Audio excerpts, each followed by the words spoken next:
Hey, what's going on, Facebook? This is George. Today is Friday, October 9th, and it's 3 p.m. And it's time for another live video. I hope you're all well. Let me see if anybody cares to join uh, today's uh, chat. uh, yeah, I hope you're all doing well. I hope you're all staying safe and sane out there. It is not always easy, as you all know just too well. Just adjusting volume over here. Let's see if this works better. All right, this should work. Cool. So if anybody's out there, yeah, let me know. Send me, hey, what's going on? Chile. Wow, unbelievable. Wie geht's dir? One of my old friends, I shouldn't say that. One of my friends from Vienna has joined us today. What a pleasant surprise. Good to see you, Chile. Hoffe, es geht euch allen gut. Ich glaube, ihr seid in Italien. Ja, gotta say.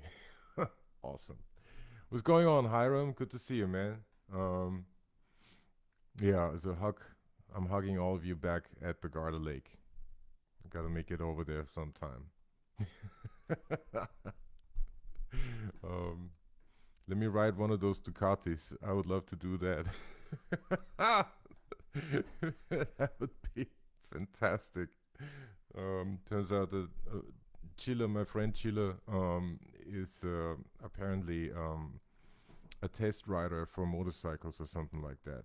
At least that's what I gathered from the Facebook profile. What's going on, Mary Pat Green? Good to see you. Oh, that's very nice of you. What's going on, Joey? Good to see you. So yeah, if I could ever get over there to Lake Garda and ride some Ducatis, I would be there like that. No doubt about that. Anyway, as I said, I hope you're all doing well. I hope you're all staying safe and sane, which is not always the easiest thing to do. And as always, let me just do a little bit of housekeeping because the next couple videos, this one included, is really geared towards the bass players in the audience. Not that anybody else might not, find some good information from it, but this is definitely talking to the bass players, and this is coming from a bass player, in this case, me. So there's going to be a focus on playing the bass in a variety of settings, and this is going to happen now over the next couple weeks, really.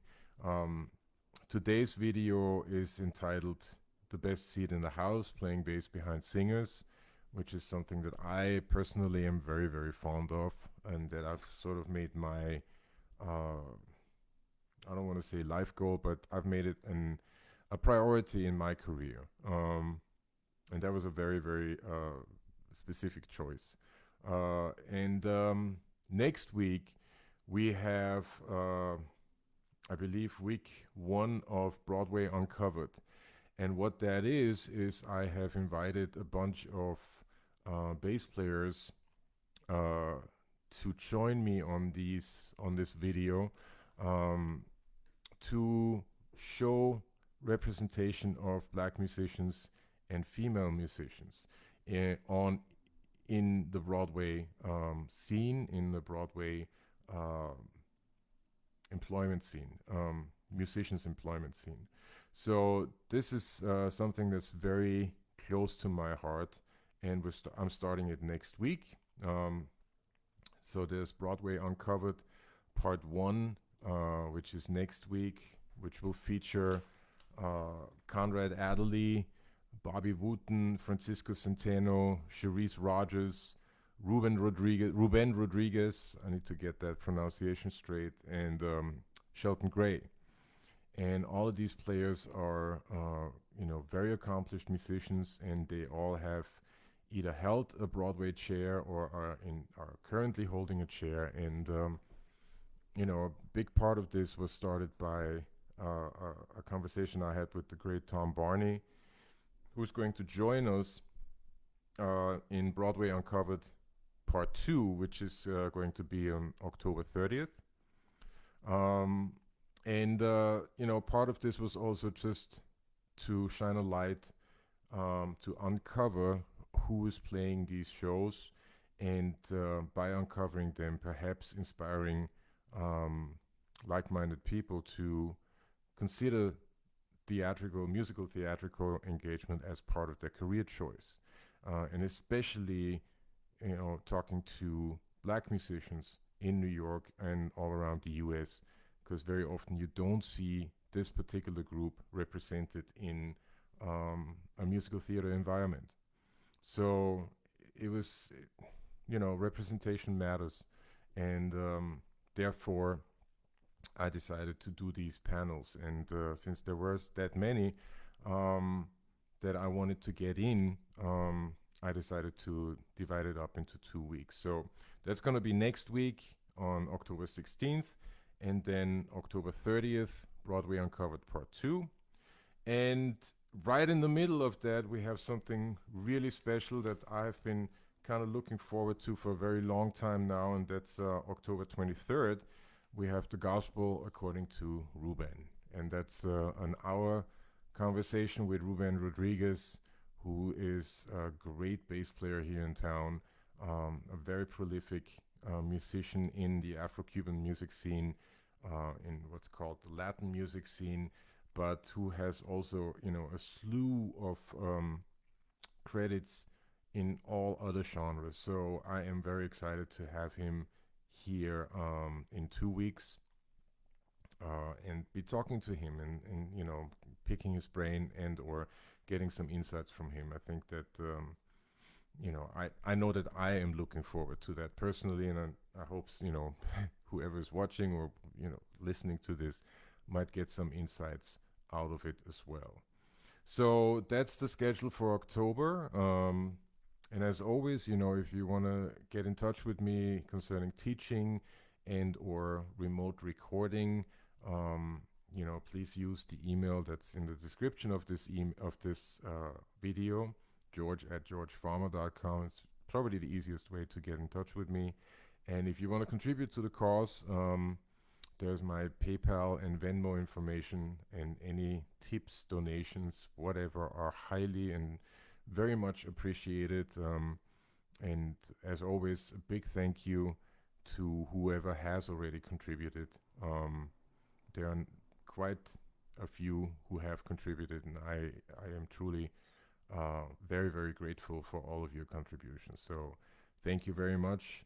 I will do my best to keep these videos going, and come up with topics that I find interesting, or that are interesting to me, and hopefully therefore interesting, that I can present in an interesting way to an audience out there. And that kind of brings me to today's video, the best seat in the house, playing bass behind singers. That is something that's, as I said already earlier, that's very close to my heart. It's something that I have made a very conscious decision, and a very distinct effort to make part of my career. And I thought that that might be really just looking at the comments. Apparently, Chile is also driving Ferrari. Well, I'm there. Okay. What's going on, Bobby Brandon? But getting back to the topic, yeah, I've made a couple. I'm trying to remember when I made the switch from instrumental music, or predominantly playing instrumental music, to vocal music, and it must have been solid 15 years ago, something like that. And the funny thing was that I had been playing vocal music all along anyway. I had been playing, I moved from one city to the next, from Vienna to New York, and I kind of had to find gigs. And as such, you're not particularly picky when it comes to gigs. You try to play everything. So a big part of that was playing singer-songwriter gigs, was playing pop music, playing cabaret music, playing standards with singers, all of that. And nevertheless, at the time, my emphasis was still on really mostly bebop, uh, playing a lot of jazz, trying to get that. Ron Carter calls it the library. I call it repertoire. Get all of that together. You know, that was still my emphasis, and it finally kind of dawned on me. And I think that a big reason why that happened, was I ended up playing what's over here on the East Coast, what's called club dates, wedding bands. So with these wedding bands, all of a sudden you had a book to learn that was 30, 40 songs strong. And of course there were some standards in there. There's always the cocktail hour set that's always standards. Sometimes it's it goes, it runs the gamut, really. It is from swing all the way to bebop, sometimes into hard bop, sometimes into modal stuff. But there is a good representation of instrumental jazz. And then, of course, there is the the actual gig, which includes a lot of top 40 music, what's called, I guess, classic rock, classic R&B, um, you know, but of course also a big emphasis on what is hip at the time. That was my little Rocco influence. What is hip? Um, so nevertheless, it forced me to learn a lot of songs that I, having not, you know, since I didn't grow up in this country, I didn't necessarily know. And all of a sudden, I had to learn all these songs. Uh, and anybody who's listening out there, anybody who's ever done a club date knows exactly what I'm talking about. I mean, we're talking about everything from the rock and roll beginnings to going through the 60s Motown era, going into the 70s, going into disco, going perhaps even into the 80s and then 90s, with going into the beginnings of hip hop, etc., etc. Like, all of that music you have to know in a club date situation at the drop of a dime. And yeah, I had to learn all of that. In in the process of learning it, um, I kind of realized that this is why I got into music. This is what attracted me to it. First of all, it wasn't necessarily that I didn't appreciate the instrumental music, the long solos, the individualistic expression, all of it. I certainly did, and I still do. Nevertheless, what attracted me to music as a kid, um, and as a, what people call in your formative years, were people singing songs, basically. And now all of a sudden, I was in a situation where I had to learn songs, and I had to learn the parts, the bass parts behind the singers. And I think that that decision, to focus on vocal music, kind of, even though that had been something that I had been doing unconsciously all this time, all of a sudden it kind of came into focus, and it really got highlighted. And so, hey, Carol, Tiffany, good to see you back. I hope you're well.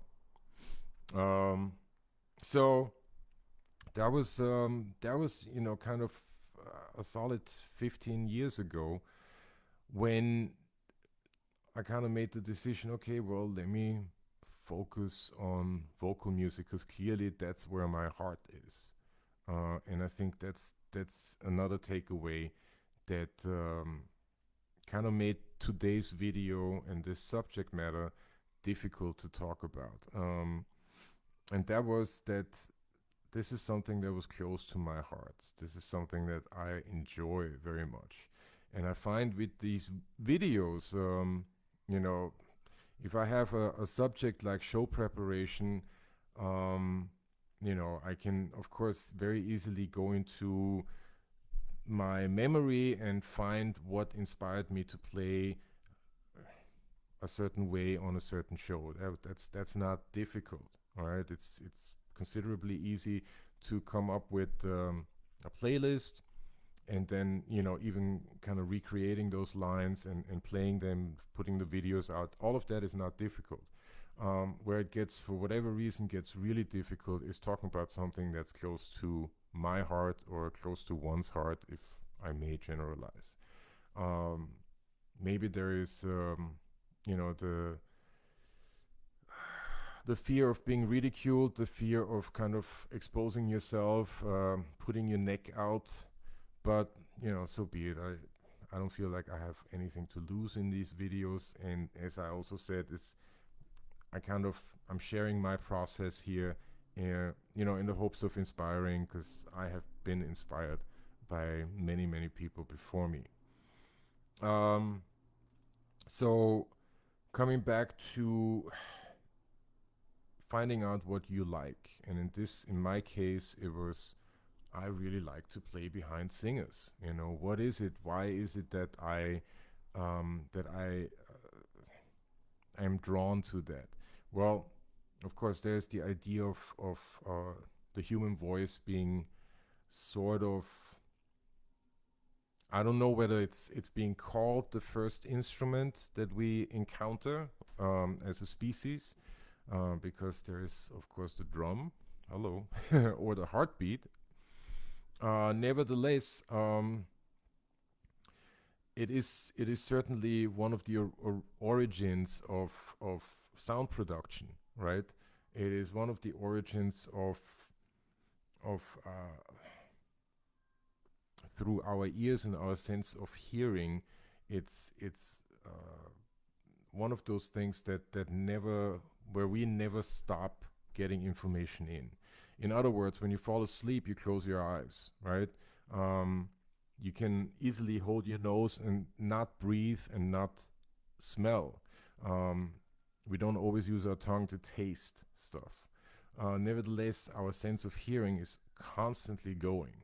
We're not able to turn it off. That's just not possible. So perhaps therein lies, one answer why I am drawn towards songs that have a singer interpret them or singing a melody. The human voice is a very strong conveyor of emotions, of everything, of emotions. So I always thought that, okay, well, perhaps that's why I am drawn to that.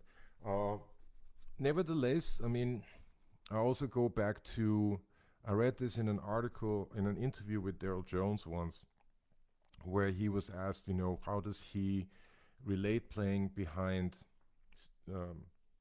Sting, and playing behind Miles Davis. And Daryl Jones, of course, in his brilliance, came up with a brilliant answer, and that was, man, playing behind Miles Davis is like playing behind a singer. So there you go. It doesn't necessarily have to be the voice, I guess, is my takeaway from that. But for me, the voice definitely did it. The quality of voices made a big difference to me, makes a big difference to me. It's something that just attracts me. And as always, I highly recommend clicking on the link in the description of this video that opens to, or that guides you to the playlist I put together for this video, because as I said, like, I had a hard time putting this together. It's not surprisingly difficult to find specific examples of something that's supposedly close to my heart. So I don't know what that is all about. It deserves more thought. Anyway, so uh, that was kind of the attraction towards the voice and towards vocals. Another thing, another reason why I like to play behind singers is the combination of lyrics and music. And as you know, if you guys have been watching these videos, I do like books. I like the written word. I like to read. I like words, and I like the use of language in a very specific way. So the combination of words and music is something that intrigues me very much. Um, Always has, probably always will. It's something that I find inspiring. That yeah, just fires up all the synapses in my brain. Um, and why am I sharing all of this? One big reason why I'm sharing this is because that's my process. Um, that's how I decide for myself what I like and what I don't like. Hey, what's going on, Chuck McCauley? Always here at work, but sneaking to check you. What's going on, man? It's very cool. Well, don't get caught, sneaking in and whatnot. Just don't jeopardize your job. You can find these videos on Facebook and on YouTube, so it's all good. But I appreciate you being here. So what did we have? We had the voice, my attraction to the human voice. I like that very much. We had, and then the second one, another part was the combination of words and music. I find that very intriguing. My very first gig that I ever had, straight out of high school, was with a piano player playing at a bar in Vienna called Der Rote Engel, the Red Angel. And we used to play a program called Sad Songs, which consisted of songs by Billy Joel and Elton John, and that was it. That's all we did. Um, of course, this is a different time and different culture. So a gig in those days meant you played 3 sets a night, and one set was a minimum of 45 minutes. So it ended up being a lot of playing. It ended up being long nights. Very often we got called in since it was just the two of us. It was kind of easy for us to move around. Here, the venue was in the first. The piano player was dude by the name of Ottmar Binder. I don't know whether he's still on Facebook, but yeah, we had good times playing sad songs. Um, so Ottmar lived in the first district, if I remember this correctly. I had a car. The venue was in the first district. It was easy to get there, and so we got called very often by the club if, say, an artist or an act canceled, last minute cancellation. They called us in, so we ended up playing a lot there. We also ended up playing a lot of the what was called the late shows, which was from 1 o'clock in the morning until 4 o'clock in the morning. And needless to say, I loved all of it. And all of that was 100% vocal music. It was Ottmar would play the piano and sing every song, and I'd play bass um, along with him. At the time, I didn't even really read notated music, so I made my own charts with letters, alphabetical letters, and I didn't really know how to notate. This is a total sidebar. I didn't know how to notate a measure. So what I did was, I think it was always a combination of hearing what was going on in the piano and sort of using the letters as a reminder of, okay, you're supposed to play a C here or a G here or an A. And I had a certain sign which was an arrow going to the right for an anticipated uh, chord, whatever that might be. But that was it back then. Yeah, this rough beginnings. But it was all vocal music, and that was really um I think there was a big attraction that started there. Uh, my attraction to vocal music and my attention to the combination of words and music, words and melodies, um, and of course through those two artists, meaning Billy Joel and Elton John, like you immediately get drawn into their source material, which is Ray Charles, what's now called as classic R&B, classic, you know, rhythm blues, all of that entire repertoire kind of opened up from the beginning. So there you have it. Again, vocal music, very, very important, at least for me, for my what many people consider formative years. Um, so let me shift gears a little bit and go into perhaps, and this is where it gets very bass heavy. What does it mean to play bass behind a singer, and how does it differ, at least for me? Um, Well, there's a lot of answers to that question. Needless to say, is in for the sake of this video and for the sake of arguing, I I'm not a very cynic person to begin with, but I'm gonna bypass the dumb arguments like, oh, you can't make any money with jazz. You know, you can't make any money with instrumental music. You know, you gotta play dumb. You know, you gotta keep your parts stupid and all of that stuff. Um, I don't believe in any of that. That's not, you know, if somebody else believes in that, that's their um, prerogative, I guess. But I believe that the music that we listen to, vocal music that we listen to, be it pop, R&B, funk, whatever, um, when that was created, and at least my experience researching Motown has kind of led me to that belief. Um, all of those tracks, all of those parts behind the singers were done for a very specific purpose, right? They all had a purpose. There was a reason um, why dynamics were where they were or where they are. There's a reason why certain um, voicings are being played behind singers and not behind instruments. There's a reason why drummers use different dynamics in different parts when playing behind singers and, you know, comparing that to playing behind instrumentalists. Um, I think that all of these differences, all of these minute changes were made deliberately.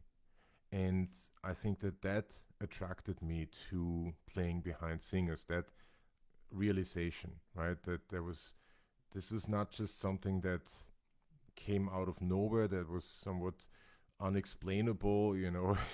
It's just like, I don't know, what was the, I'm trying to translate something from Viennese to English, and I can't really find a good translation for it. But roughly translated, you know, it came out of nowhere. You know, it's no, these accompaniments were there for a reason, and that um, I find very intriguing as a musician. These parts were there for a reason. They complement melodies. They complement sometimes what the lyrics are saying, and I find it very intriguing to come up with parts like that, to come up with parts that have meaning, be it on a musical level, you know, rhythmically, melodically, harmonically, or on a, and maybe this is why I'm working in musical theater so much, on a theatrical level, on a dramatic level, where you do something as an accompanist, as a comping bass player or sideman, so to speak, where um, you just want to add emphasis to what was just said, what was just sung. Um, so, in other words, playing parts behind singers is something that I value very much. Um, I always compare it to playing instrumental jazz, where you are stating the chorus first, and then there is a long time where people can express themselves, play solos, have an arch in their solos, hopefully. Um, and then of course you go back to the chorus, you state the melody again, and you're out. That is a form that's totally valid. Nevertheless, when playing behind singers, all of a sudden even that form becomes gets a different there's a different dynamic that comes in, because the song, through the addition of words, um, gets a different meaning, gets a different emphasis, and that I find very intriguing as a sideman. That I find very very interesting. I think Marcus Miller said this once, or said it probably many times in interviews, where he equates limitation to creativity, right? So, in other words, what I take from him saying that is, um, in order to be creative or find creative ways to express yourself, try to limit your parameters. Try to limit whatever you're trying to express yourself in. Um, so now, how do I equate that with playing parts behind a singer?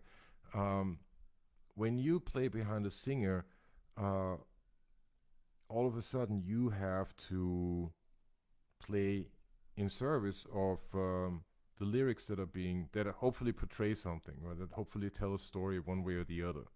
So the emphasis is definitely not on you anymore, and you have to, if you want to say something, you have to work within the parameters. You are limited to the parameters of the song, right? And those parameters are being set by the vocals, by the lyrics, and the interpretation of that particular singer.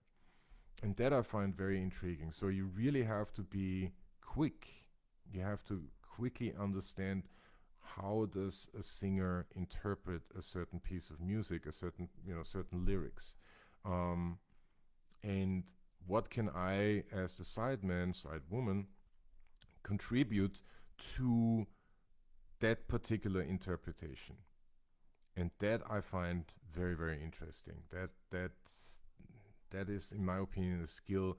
Again, you need to be very quick, and your, how should I put this, your internal feedback needs to be, you need to be in tune with yourself. You need to know very well how to express yourself on the instrument in order to catch the interpretation of the singer and then speak in that emotional language.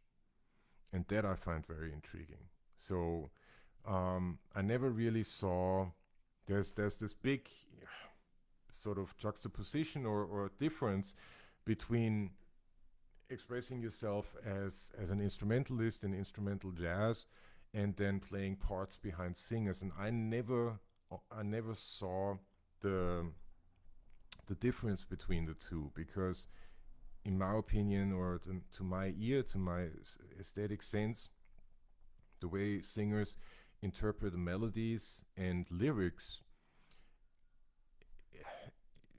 is the that's I take that as my parameters of interpretation to playing behind them, to accompanying them. And man, I hope that makes any sense to the non-musicians listening. this is this is not the easiest concept, but I mean, you all. I don't know what to say. You all tuned in, so this is what you get. um, So there you go. That's kind of my philosophy of playing parts. I really enjoy playing parts. I think to come up with a great part is an art form in and of itself. And a lot of the great players that I admire, uh, in my opinion, have that quality. You know, be it a Buddy Williams or a Marcus Miller or a Tom Barney or whoever. Um, have that ability to, at a moment's notice, find Chuck Rainey. Hello, find hear exactly where the singer is coming from, exactly where the singer is about to go, and are able to react and anticipate where the singer is going. So that's a great art form. That indisputable. That's really, in my opinion, very very admirable, and that's what I'm trying to do as a musician. Chris Rogers, thank you. Carolyn, thank you. I appreciate that very much. Check out the playlist. There's, in my opinion, a couple examples in there. Let me just bring it up real quick. We got some Olita Adams in the playlist, with Pino Palladino on bass, and produced by Tears for Fears from her first album. Highly recommend that entire album. Unbelievable playing, and again, like songwriting, lyrics, voice. I mean, there's just everything about that album is just fucking pristine. Um, and then as I was kind of thinking about how should I present this topic, and whom should I put into this playlist, and one artist immediately came to my mind with two albums. I only used one, and that was one album of his, and that was Paul Simon with the Graceland album. And this might be a strange choice to many, but the way Bagiti Kumalo plays, the bass player Bagiti Kumalo plays behind Paul Simon, is so specific, and yet at the same time specific to the style of music that Bagiti Kumalo plays, which is South African pop music, but then also very specific to the songs that Paul Simon wrote, right? It's sometimes difficult to tell what came first. Did the melody came first? In other words, did the song came first and then the accompaniment, or like with the next example, was perhaps the accompaniment first and then songwriters, producers put something on top of that. And the next example would be, of course, the great James Jamerson with Motown, because he came up with a lot of these parts seemingly out of thin air, yet when you take a closer look at it, there was a lot of minute choices made. There was a lot of manipulation of what you're hearing, and emotional manipulation in terms of dynamics, emphasis, phrasing, all of that. And all of that went into the finished product, and before it became a finished product, went into the production that then became the finished product. The one example that I came up with, and that is an absolute favorite of mine of his performances, is Ain't Nothing Like the Real Thing. Marvin Gaye and Tammy Terrell. Like, I think that his playing behind those two, first of all, both of them are some of my favorite singers. Marvin Gaye, just ever since I was a little boy, my first introduction to Marvin Gaye was Sexual Healing. I saw the video, I was like, I like this. And then I got into it. And then Tammy Terrell, who just sounds like so soulful and just pristine. Uh, so and for me, the way Jameson played behind those two, was so specific, and the way he changed how he played behind her vis-a-vis how he played behind him, and all of that changes as the song progresses. That is the highest art form, and that's why he showed everybody else. That's why he is, the first genius of our instrument, playing genius of our instrument. And that's why he wrote the book for all of us. So once again, playing behind singers is tantamount important. Um, who else is on this playlist? Of course, Marcus Miller, one of my all-time favorites. Um, the example that I chose to put on here is the song "Windmills of Your Mind," which was originally written and recorded by the jazz writer Michel Legrand, and was used for a movie called The Thomas Crown Affair. And back in the 60s, 70s, I think it starred Michael Caine. Anyway, it's an old song, old song. It's a song that has some years on it. Let me put it this way. And there's a reinterpretation of it on, I believe, what is the latest David Sanborn album that Marcus Miller again produced, and it's got the great Randy Crawford singing.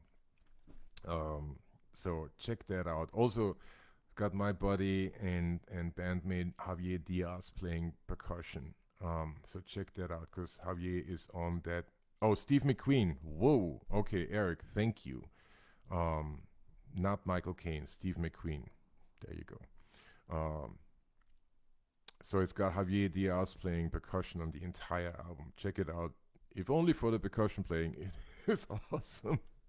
But no, that everything about that is great. I love the way Marcus Miller plays behind Randy Crawford. All right. There is another example that I wanted to put on the playlist and I couldn't find it. So if anybody out there finds a link to it, please put it in the comments.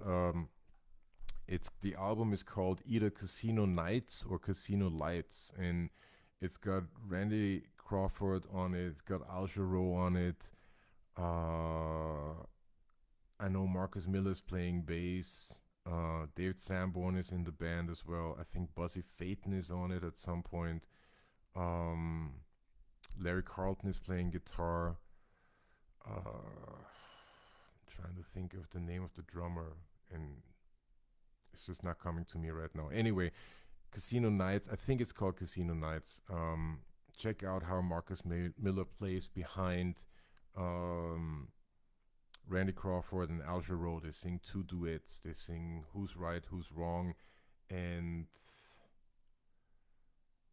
I believe the song is called "Suddenly" or something. Anyway, if you happen to find that album, go check it out. The way Marcus Miller plays behind these singers is fantastic. There's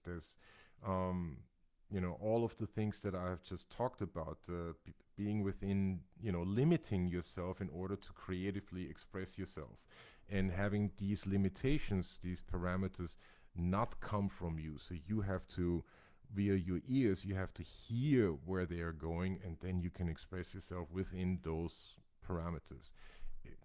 He is a master in doing just that. And at the same time, he also has his own style. So I really, my hat goes off to him, and as almost to all the great players. Um, who else is in here? Very quickly. Oh yeah, this gentleman by the name of Kenny Loggins, and he actually is the originator of this song, "Who's Right, Who's Wrong." The version that Kenny Loggins recorded had the late great George Hawkins on bass. Everybody go check that out. Check out that recording. I think it's from Keep the Fire, from the Kenny Loggins album Keep the Fire. Uh, George Hawkins was a bad dude. Totally underrated bass player, and there is, and as I said, like an immediacy. There's of course an arrangement that needs to be played, But all of that is going on, and very often I think that people tend to shy away from, or the other musicians tend to shy away from uh, playing behind singers, or tend to shy away from making that an emphasis in their career, because all of these parameters are um, have to be respected and have to be adhered to and reacted to, and that can be a daunting uh, exercise. That can be a very difficult thing to do sometimes. So yeah, check out George Hawkins. I think his full name is George Hawkins Jr. He passed away not too long ago. I was friends with him on Facebook. Um, he's a monster player. So who else is on there? Oh yeah, my good friend who recorded "Rock with You" for Michael Jackson. I met this gentleman in LA in 2018, and check out his bass playing behind uh, Michael Jackson on "Rock with You." It dances along with the. It's almost like a duet between um, voice and bass. It's probably not a good way of putting it, but there's definitely a lot of interaction going on, and I thought that was just Bobby Watson is the gentleman's name. And then, of course, my guest next in 2 weeks, and that is the great Ruben Rodriguez playing with Mark Anthony. There's a Mark Anthony song on here as well. Um, Same thing there. There is a. I guess I'm just giving you guys the reasons why I chose these songs, and there could be like many other songs. But these songs in the playlist were kind of representative to me of what I'm trying to say. And same thing here. So with Afro-Cuban music, you have these montunos. You have these. I hope they're called montuno. I'm not a specialist by no means, but you have these sections that are very repetitive, and where the singer or whoever is soloing at the time, is taking liberties, is ad-libbing over it. Very often these singers are ad-libbing with lyrics while singing melodies as well, and that is so there's a lot of cultural significance and heritage and everything just coming together right there. And you, as a bass player, um, are responsible for holding the band together. Or since in Afro-Cuban music and traditional Afro-Cuban music, you don't have a bass drum, so you are really the lowest instrument. But at the same time, you are being swept into the emotion of this song and into the emotion of the interpretation of the singer. It takes a real steady mind not to lose your place, and it takes a real grounded person to keep the groove going, keep the music on track, and at the same time be flexible enough to move within the parameters that are set by somebody else than you. So it's a real art form, I think. And again, I'm talking to the people who believe that there might not be as much freedom of expression. I think that there is just the same amount, just as much freedom of expression in playing behind a singer and playing parts than improvisational jazz, be it standards or just freeform. So I don't see there a difference. I just don't. So Mark Anthony's on there as well. It's a really good example, in my opinion, a really good example of just emotions at a absolute peak, and you have to work as a bass player. You have to kind of keep it together, and at the same time make a contribution to a very high energy, high intensity, emotional expression. not the easiest thing to do. At least I find that difficult. Um, and then we have, of course, the great Chuck Rainey playing behind Roberta Flack. The song I chose is Reverend Lee, um, because there is so much of, again, there's a lot of give and take here happening. There's a lot of Chuck Rainey kind of filling in where perhaps nobody else is. I don't, of course, I'm totally assuming this now. I'm you know, hey, what's going on, Ruben? What does Ruben Rodriguez say? It's the bass and conga in Afro-Cuban and Latin Caribbean music that creates the big groove. Yes, there is yes and yes and yes. There's nothing I can add to that. So Ruben Rodriguez, you all check him out, okay? And while you're at it, come back in 2 weeks and check out the hour plus that we're going to spend together. It's going to be a good time. So coming back to the playlist, Chuck Rainey is kind of dancing between the lines that Roberta Flack is singing in Reverend Lee. I highly recommend checking that out. It's also an interesting example, and you know, I do want to point out one difficulty here, one problem with today's topic, and that is let's not lose our let's how shall I put this? Let's not lose our ability to be fans. Okay, as analytical as I'm talking here right now, and as you know, I'm thinking a lot about these songs and about concepts of what it means to be a bass player in this specific endeavor. Um, let's not forget that we also need, in order to express ourselves well, and I'm talking to myself probably more than anything else, I cannot forget to be a fan of music, and be open to that, and be someone who dances to music, and lets music guide, my aesthetic. Let's not forget to be fans of music, even though with all the analysis that I'm doing here, and in all of it, and I do believe that that is important.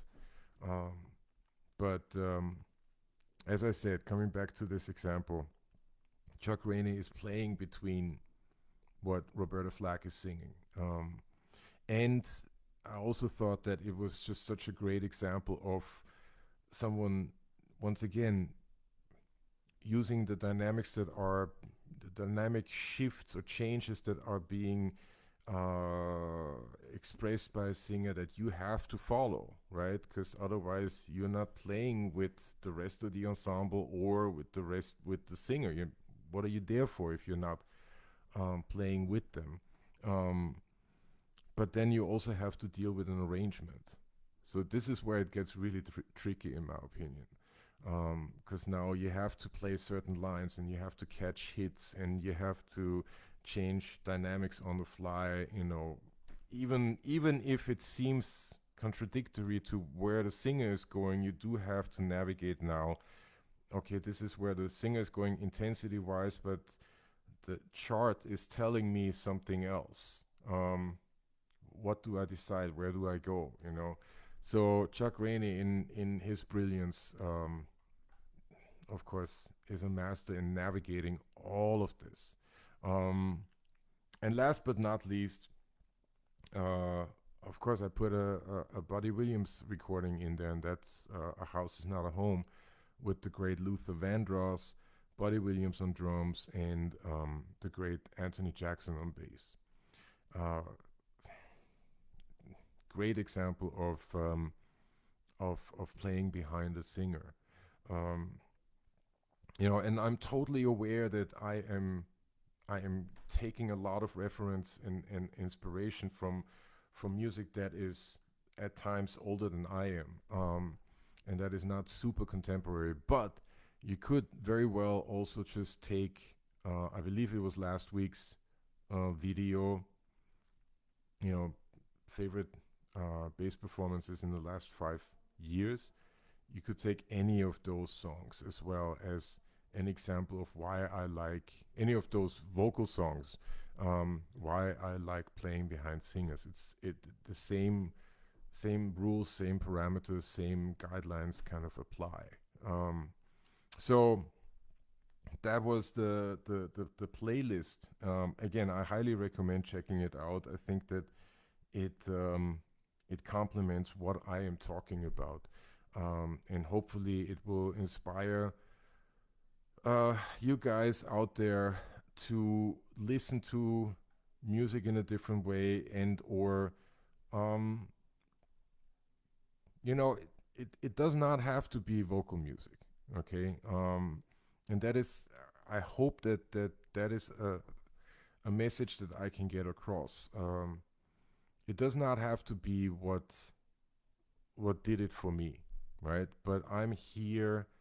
I have made a career so far out of being very clear about what I like, and hopefully that can be an inspiration for whoever is listening out there to be clear about what they like, and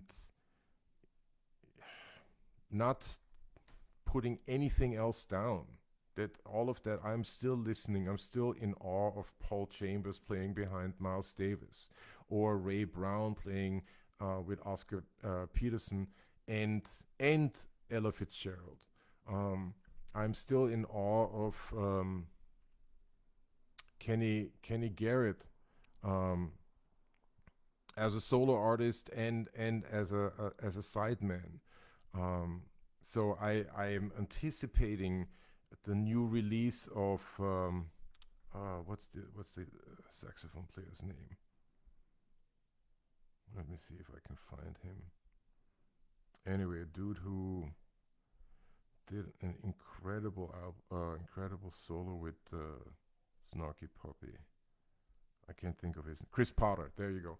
I am like a kid in a toy store awaiting the new Chris Potter album. So I haven't stopped listening to instrumental music. I certainly haven't stopped playing instrumental music. But I've also realized that vocal music is something that speaks to my heart, and I can't really put it any other ways. It's where my heart is. Um, there's something that happens to me as a player when I'm playing behind singers. Um, it's I think it's the combination of lyrics and melodies. I think it's the immediacy of expression, that I have to express dynamics, intensity, uh, within parameters that are not defined by myself, right? Um, so all of these challenges, I really appreciate, and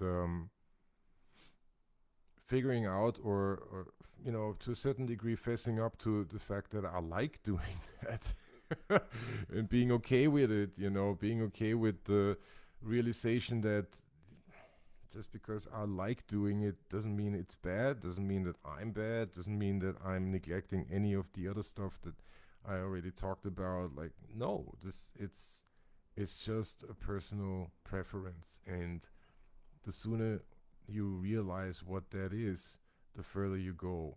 The interesting thing that happened to me after I kind of um, after I made the decision of venturing out into vocal music more than instrumental music, was that my instrumental playing became so much better, and if I may say so, as the one who was doing it, more satisfying.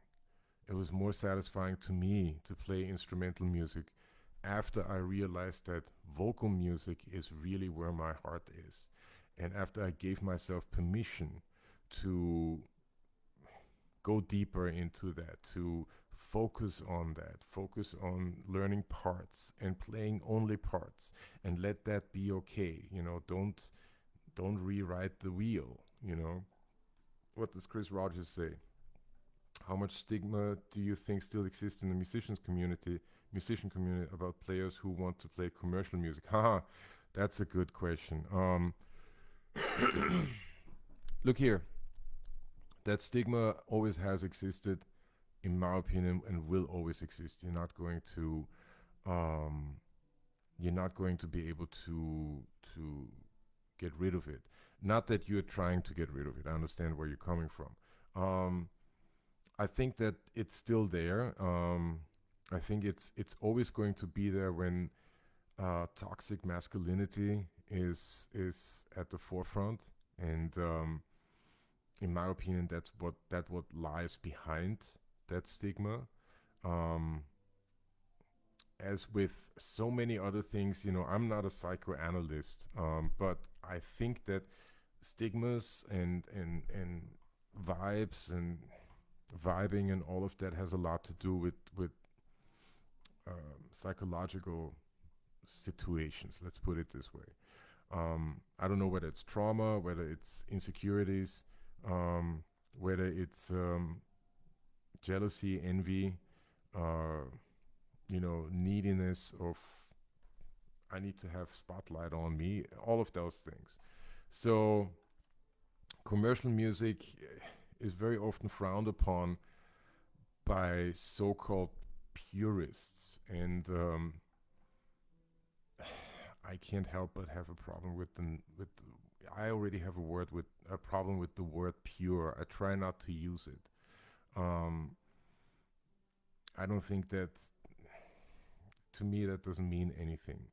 I think that and that was also one thing that I wanted to get across. And thanks for asking that question because the segue is super smooth to my next point, and that is if you're only interested in fame and fortune, and that's why vocal music speaks to you, and that's why playing behind a singer speaks to you, that's totally okay.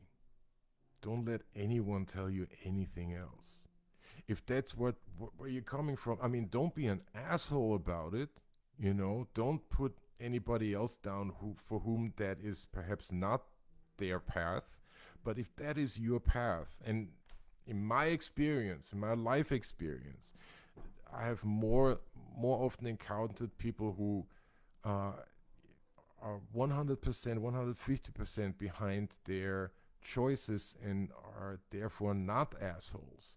But the choices might be playing super commercial music, and just making people happy and making people dance, or whatever it might be. That's all valid. If your only motivation is fame and fortune, by all means, that is valid. It's okay. There's nothing wrong with that. It doesn't always have to be highbrow and super serious and expressing the inner turmoil of the duality of mankind, the good versus bad, etc., etc. It, we we do that anyway. It doesn't always have to be that. It can also just be fame and fortune, and that's okay. That's totally fine. I have been in that audience who has had a great time. Um, we just lost Eddie Van Halen this week. I've been in that audience that at the Van Halen concert, and mind you, it was the loudest concert that I have ever heard, and it also had the best sound that I've ever heard. Um, it was so loud afterwards, and it was so loud, and yet afterwards, your ears were not ringing.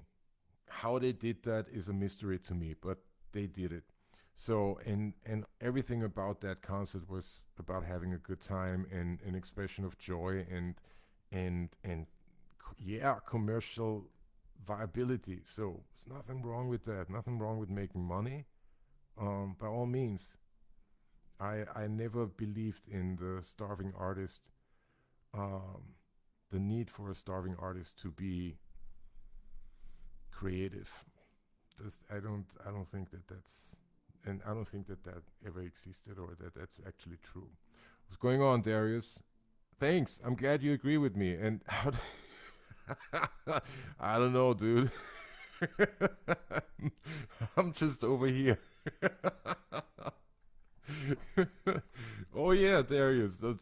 Thanks for having me. I mean, this Darius the House is joining us, and he's like a singer, right? And one of the reasons why um, you know, why I came to or right around the time when I met Darius was right around the time when I kind of found this definition of wait a second, I really like playing behind singers. I've always done it. I've always liked doing it. Why don't I go deeper into it? So, but coming back to what Chris said, um, I do believe that stigma still exists, and nothing we can do about it. It is uh, again. I think that it's rooted in insecurities, in human traits of the human mind that are perhaps not the most positive, but that we all have and that we hopefully all keep in check and keep balance, right? I'm not one to say you shouldn't do any of this thing and only do that thing. I don't believe in that. I think that there's more of the need for balance more than anything else, and the need to recognize your own internal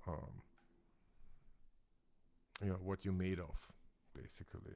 I don't want to say drama or anything because it's not always drama. It's also recognizing um, your own qualities. And as Darius says, yeah, snobbery, absolutely. So snobbery will always be there. So there you go. Um, I man, thanks Darius. That's a good word. Um, let me see. Difference between playing behind a singer and playing behind an instrumentalist. Oh yeah, here's something that for the bass players, and I'm getting close to wrapping this up. Um, Sting very often, when asked why he plays bass, he kind of puts it in his way of, or it's his way of controlling the band, because you have these two bookends of I'm trying to catch the, well, fuck it, bookends, whatever, of of a band or an ensemble, and that is whoever is playing the high notes and whoever is singing the high notes and whoever is playing the low notes. Um, and there is, of course, a sense of definition there, right? Um, with the harmony instruments, your job, of course, is to kind of create this. Um, how should I put it? Create this net, right? Um, that kind of, how should I guess the reference that I'm using is a circus artist, one of those trapeze artists that jumps and swings um, all the way high up in the circus roof. So the way I hear the harmony instruments, they are the net that catches the the artist flying above, right? And what the bass player does is where the bass player is. The bass player is the poles that hold the net up, right? Um, Between the bass player and the drummer, that's the anchor. That's what holds up this net that the singer hopefully has security, and therefore the singer hopefully has security.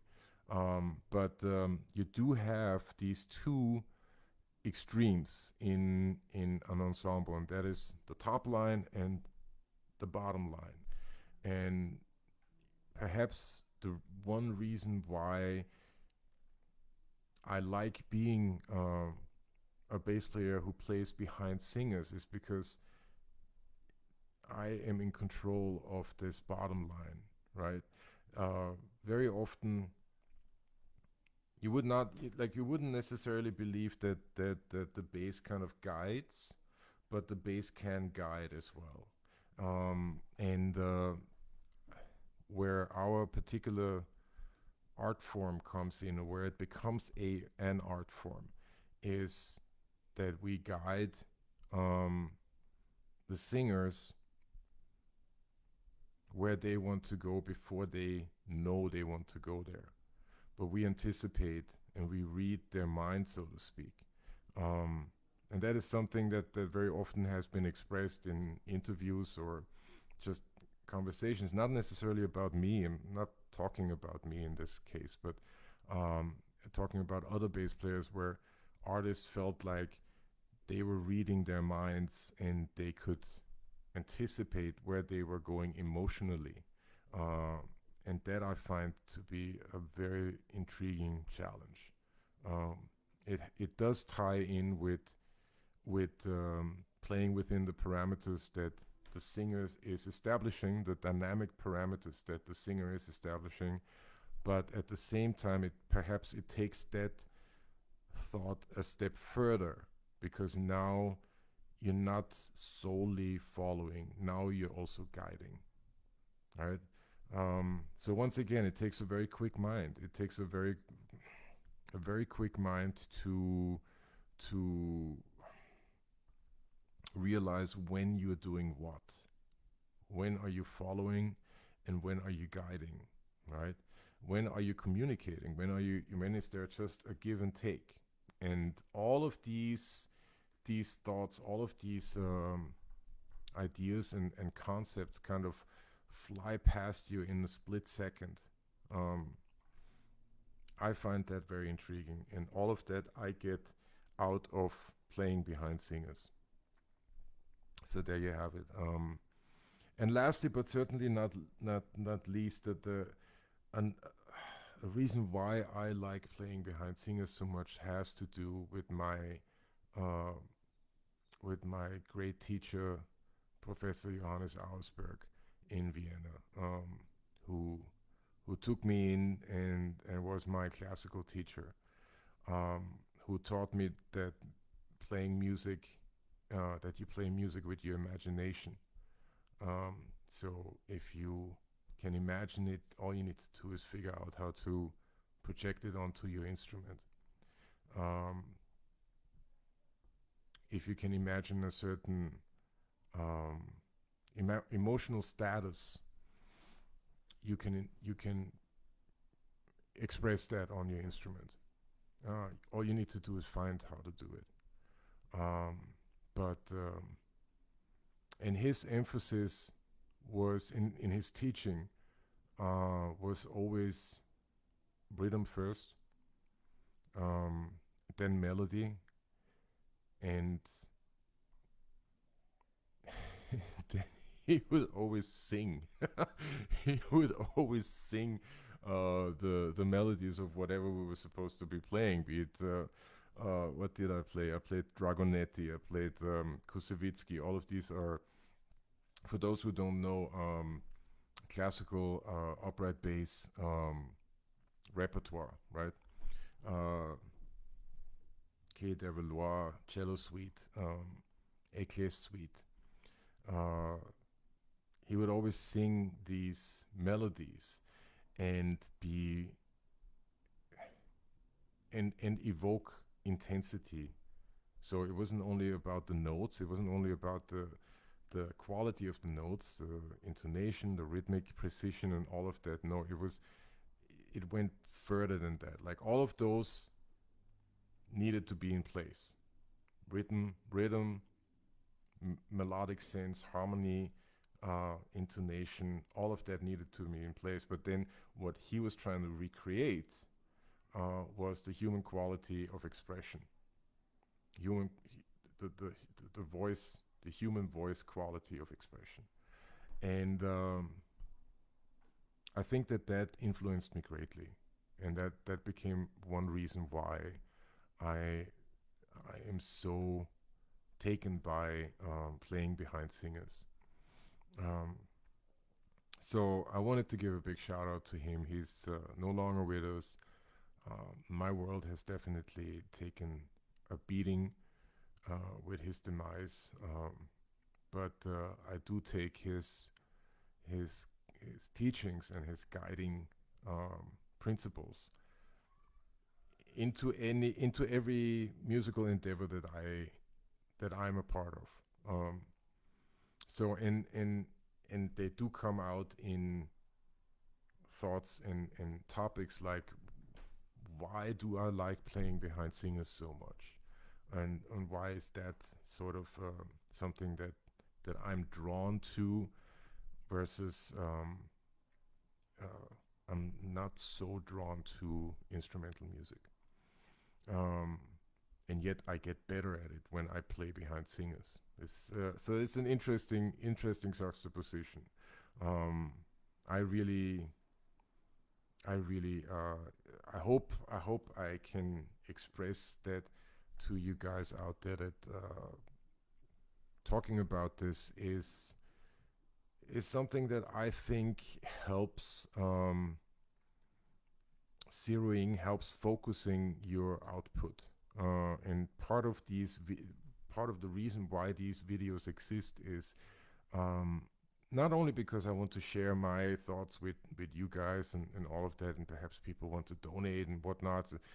You know, all of those are all side effects that I very much appreciate.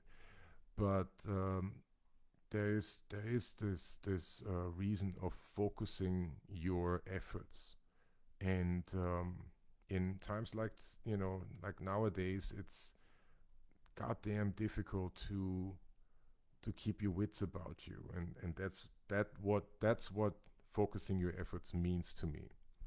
So these videos help me to focus my efforts. They help me be more um, specific in my choices. And I hope, as I say almost every week, I hope that they provide good information for you guys to be motivated, be inspired, perhaps find some new music, perhaps, find a new part of you that you didn't think about, or that you kept hidden.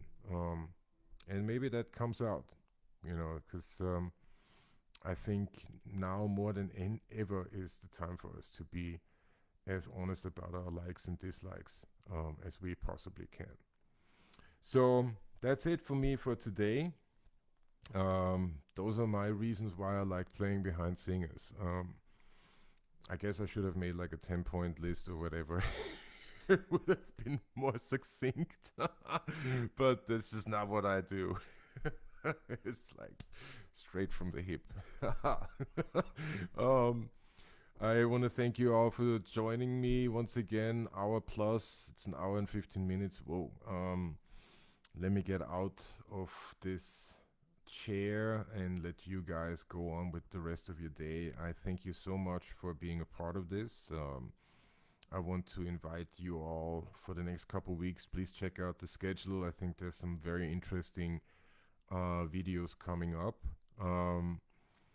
And if you have something to share, George's Base Chat, please do. This is an open forum. Don't feel like you don't. It only has to come from me. By all means, share away. All right. And as I say every week, be kind, be cool, and remember that we only have each other. All right. I'll see you all next week. Later.